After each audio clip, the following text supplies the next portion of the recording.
咁今日咧，我哋就嚟到九肚山呢一度咧，喺雲峰呢個屋苑裏面，去為我個福主去選擇一個好風水嘅單位。咁好多朋友咧喺搬屋同搬遷之前咧，一般都會聘請風水師傅去為佢哋去挑選一個好嘅風水單位，然後就打咗一個理想嘅家居。咁今日我亦都唔例外，稍後嘅工作我會為我福主去進行風水勘測、設計同埋室內佈局。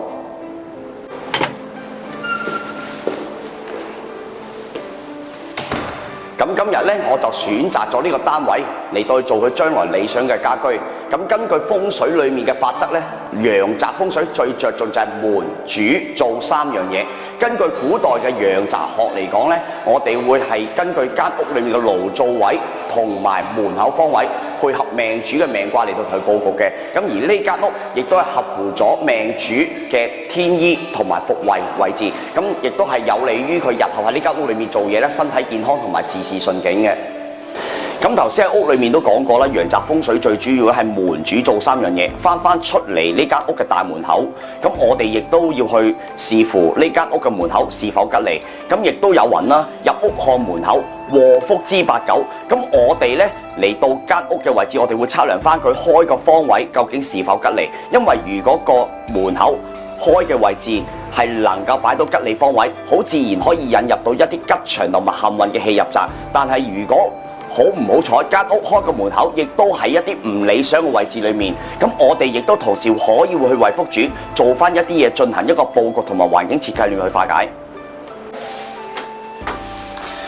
咁翻入嚟廚房呢度呢，我哋亦都要好着重睇佢爐灶嘅位置係唔係吉利嘅。咁因為呢，我都知道咧，呢間屋嘅主人呢，佢亦都好中意煮嘢食。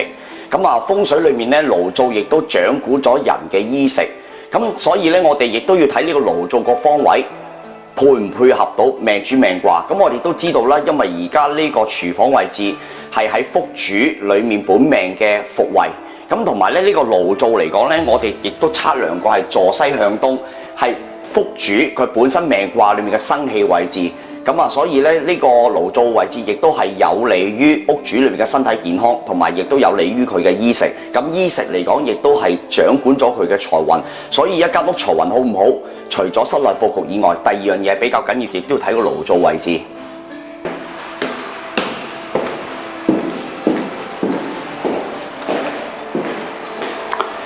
咁咧，頭先我哋講完咧門同灶以外咧，最緊要咧，我哋要睇埋個主人房，因為風水裏面係門主灶嘛。咁所謂主嘅定義其實就係主人房開門位置同埋主人安床位置。因為咧，其實風水裏面咧，影響人最長嘅時間係人喺瞓覺嘅時期嘅。因為人基本上一日24小時裏面有10小時工作。basic 基本有8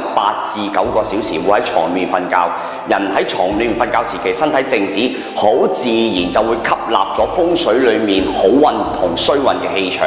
咁呢個房間呢，咁亦都係同樣道理喺間屋嘅南邊。咁原先主人呢，佢亦都係想將間屋嗰個床頭位置係希望跟翻間屋坐向係坐北朝南，但因為跟翻佢本命卦嚟講呢，如果坐北朝南，佢係瞓緊六煞同埋絕命位置，我哋認為唔適合。咁後期我幫福主去安床位置，就將佢個床頭改翻要坐西而向東。第一樣嘢坐西向東，亦都方便佢呢，我哋可以望翻窗口出面，見到城門河，可以收到個迎面水。第二樣嘢坐西向東呢，因為頭枕位置亦都係佢本身嘅生氣位置，係對佢嘅健康會比較有利嘅。咁同埋呢，喺安床時期，因為佢本身而家呢個房間嘅露台呢，係有少少抄手嘅形狀。咁同埋我哋亦都知道咧，呢個抄手形狀亦都寓意我哋個形狀可以要攬啲水上堂。風水裏面講過山管人丁水管財，所以嗰個睡房裏面嘅形狀、佈局同埋設計，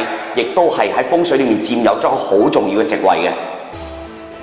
今日嚟到九肚山雲峰呢個屋苑裏面呢，咁我哋為福主去選擇咗單位，我哋嚟到天台位置呢，我哋可以一嘗飽覽到，知道呢個成個雲峰嘅屋苑呢，佢係依山而建嘅。咁佢個來龍位置呢，我哋都見到喺西北方起咗個金星，而喺佢右手邊嘅白虎沙嘅右手邊比較強，而青龍沙嗰邊呢會比較低弱嘅。咁我哋亦都知道啦，左邊青龍管文書，右邊白虎沙亦都係管技術同埋武藝。咁我亦都知道屋主咧，佢係做一啲技術性同工程嘅工作生意。咁所以咧揀呢間屋嚟講咧，會揀翻係白虎方比較強嘅，會比較有利。咁同埋我哋亦都知道啦，因為如果睇翻佢呢個地理環境咧，佢西北來龍，面對住出面東南方城門河嘅有水上塘。咁我哋知道啦，呢個亦都係西北來龍收東南水，風水經書亦都有云順水一尺亦可救貧，所以咧東南方咧佢有水嚟講咧，帶旺咗呢個屋苑裏面嘅財運嘅。咁同埋我亦都知道，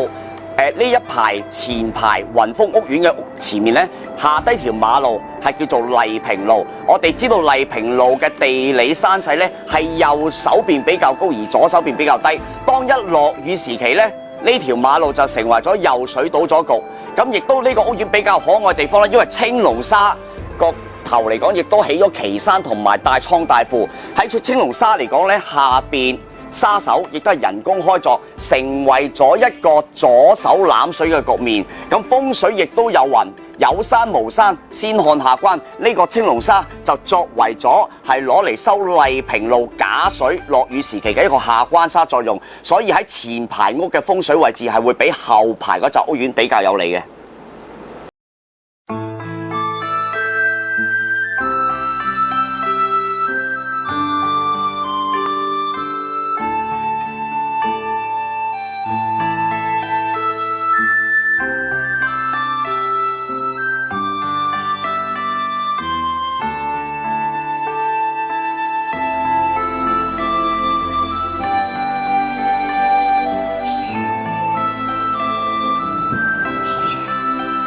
咁啊，大家好，我係江靜川。咁啊，經過咗一輪嘅裝修時間之後呢，我就將我嘅風水學融合咗落室內設計裏面，亦都配合咗屋主裏面嘅命卦，為佢打造咗一個適合佢嘅安樂窩。嗱，咁入到嚟之後呢，咁啊係門口嘅位置啦。咁我特別為屋主咧就打造咗兩樣嘢嘅。咁喺呢個玄關嘅位置，第一樣嘢咧，我就會喺佢門口嘅側跟做咗一個魚缸。咁呢個大魚缸嚟講咧，就係喺呢間屋嘅北方方位。因為呢間屋嚟講係坐北朝南。咁喺下元九運咧，由呢個2017年去到2043年嘅時間裏面咧，呢個北方嚟講就係屬於呢個九運嘅財位。因為風水裏面有雲啦，山管人丁，水管財。咁話變咗喺財位裏面咧，安放翻啲水流把設，甚至養一個大嘅魚缸養魚咧，係對屋主個財運更加有利。而第二樣嘢咧，因為門口嚟講經常性要除鞋，咁我亦都特別為屋主打造咗一個鞋櫃。而呢個鞋櫃咧，用嘅顏色主要係以呢個淺灰色為主，因為呢個淺灰色嘅五行屬性係對翻命主裏面嘅命卦五行喜忌係甚有幫助嘅。咁同埋做呢個鞋櫃咧，係打造咗有個鞋櫃嘅櫃門啊。因為好多人住嘅屋嚟講咧，會將啲鞋亂咁擺，甚至可能擺鞋櫃係冇嗰個櫃門嘅。咁好容易咧會將街帶翻嚟嘅污糟穢氣帶咗入屋，所以我會同佢做咗個櫃門。咁亦都係一整式嘅整體格局。咁變咗嚟講咧，收納嚟講亦都屬於比較方便。咁第二樣嘢咧，咁我亦都為屋主咧喺嗰個飯台設計裏面咧，就盡量用翻圓形嘅飯桌為主嘅。咁啊，因為咧而用圓形嘅飯桌嚟講咧，代表一家人嘅關係嚟講圓圓滿滿。咁同埋咧喺佢用嗰個材料同埋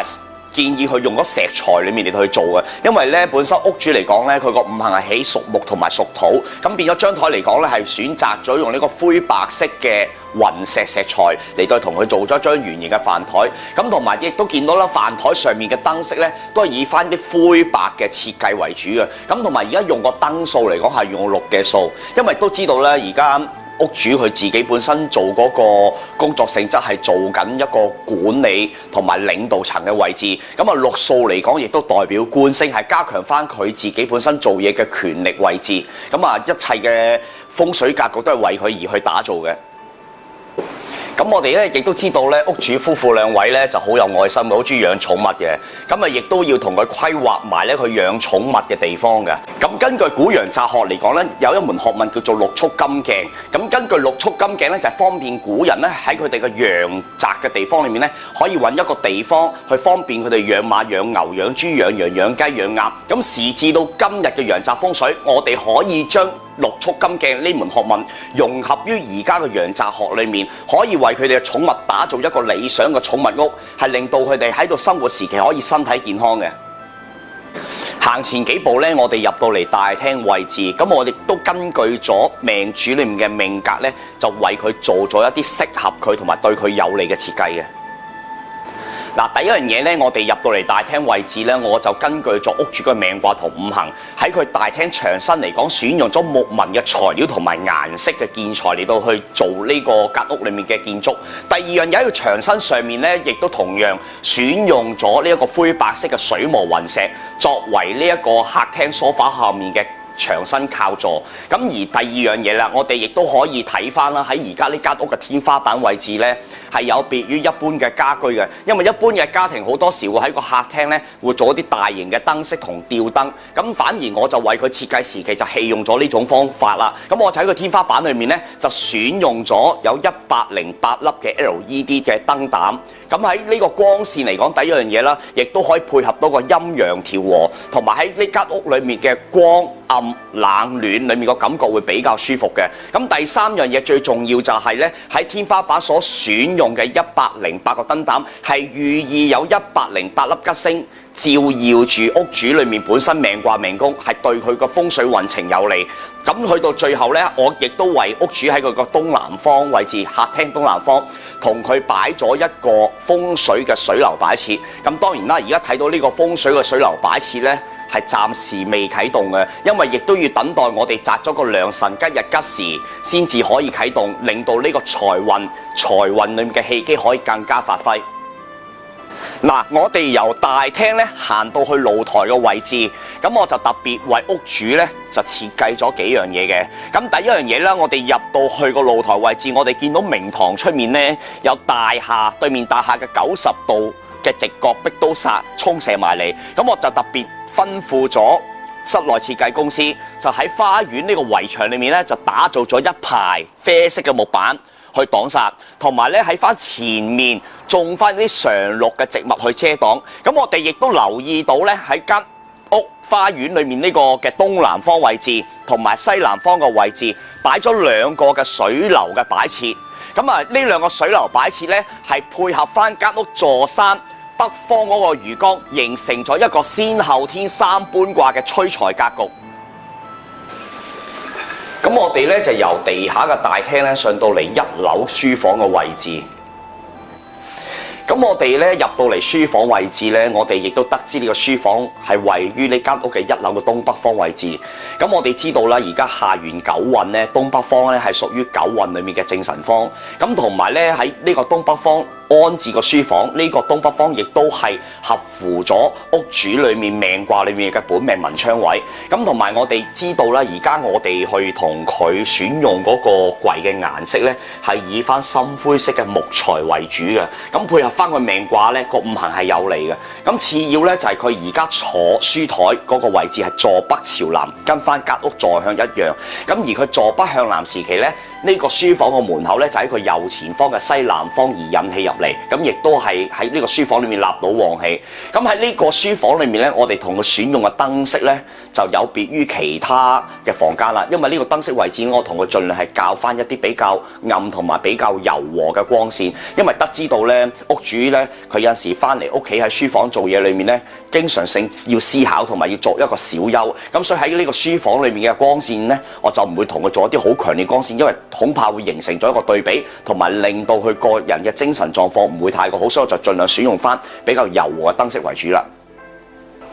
嗱，嚟到2樓嘅主人房裏面呢，我哋陽宅風水講門主灶，最後嚟講呢，就係睇咗安床嘅位置啦。咁入到嚟呢個睡房呢，咁我哋可以見到呢，而家呢間屋主人房嗰張床呢，係擺咗係入門口嘅右手邊床頭。咁呢個位置嚟講就係坐西向東嘅。咁好多人呢，去安床時期入到一個咁大嘅房間呢，好多時會跟翻間屋坐向坐北朝南。咁當其時我為佢規劃時期，點解唔選擇坐北朝南，偏偏要選擇坐西向東呢？係因為咧配合咗男女主人裏面命卦本身嘅生氣位同埋天醫位置，而呢2個位置係有利於佢哋安床，令到佢哋可以入住嚟講身體健康同埋夫妻和和氣氣。咁第3樣嘢呢，因為我哋亦都知道啦。喺佢而家窗口出面嚟講咧，有個90度直角啊，喺對面大廈。咁如果我哋幫佢安床安咗坐北朝南時期咧，呢個壁刀煞咧會直接沖射埋個主人房床個床尾裏面。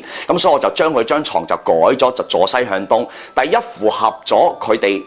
夫婦裏面嗰個命卦嘅生氣位同埋天醫位。第二樣嘢亦都配合咗咧，根據魯班法則安床個尺寸嗰個長闊高嘅位置嚟去安床嘅。咁同埋而家喺床尾嘅位置咧，而家就做咗一個電視機嘅牆。喺呢個木廊後面咧，就係女主人嗰個衣帽間，係方便佢可以收納佢嘅衣物同埋俾佢去化妝扮靚同換衫。咁我哋都知道咧，因為而家呢個床頭如果安奉坐北朝南，亦都會犯咗一個問題，就係佢床頭會浸住個廁所。呢個亦都係陽宅風水學裏面嘅大忌。咁當然啦，香港地環境咧，唔係間間屋都可以好多空間去選取嘅，因為地方寸金尺土。咁如果可以盡量避免咧，我哋都唔建議盡量床頭去枕住廁所位置啦。咁所以喺呢個主人房位置咧，我哋咧就會將佢嗰張牀就係遷就翻坐西移向東，會比較有利。咁去到最後咧，喺呢個主人房裏面嘅風水規劃佈局咧，我就同室內設計裏面合作，就將佢嘅大型天花裏面燈飾改咗佢，改為8粒 LED 嘅燈膽，係圍住張床嘅。咁第一樣嘢可以避免呢啲大型燈飾喺佢哋瞓覺時期欺壓住佢哋，對佢哋嘅身體同埋對佢哋運程不利啦。咁第二樣嘢，而8粒燈泡嘅數量咧，五行屬土，係對佢哋兩夫婦嘅五行命卦同埋財運係極之有利嘅。我哋運用咗古陽宅法嘅風水學，配合咗現代嘅室內設計，為屋主精心打造咗一個理想舒適嘅家居。咁屋主合家入住以後，就自然會宜室宜居，安居樂業，風生水起。嗱，咁剛剛咧就帶大家參觀過間屋裏面嘅風水設計同埋嗰個陽宅佈局啊。咁啊，如果各位觀眾咧有啲乜嘢疑問或者有啲咩問題，歡迎喺條片下低去留言。咁同埋各位觀眾咧，如果將來日後有機會咧再去搬屋啊、裝修咧，歡迎嚟講聯絡我哋公司，參考埋風水意見，達至到將來嚟講宜室宜家、安居樂業。多謝各位，我哋下集大家再見，拜拜。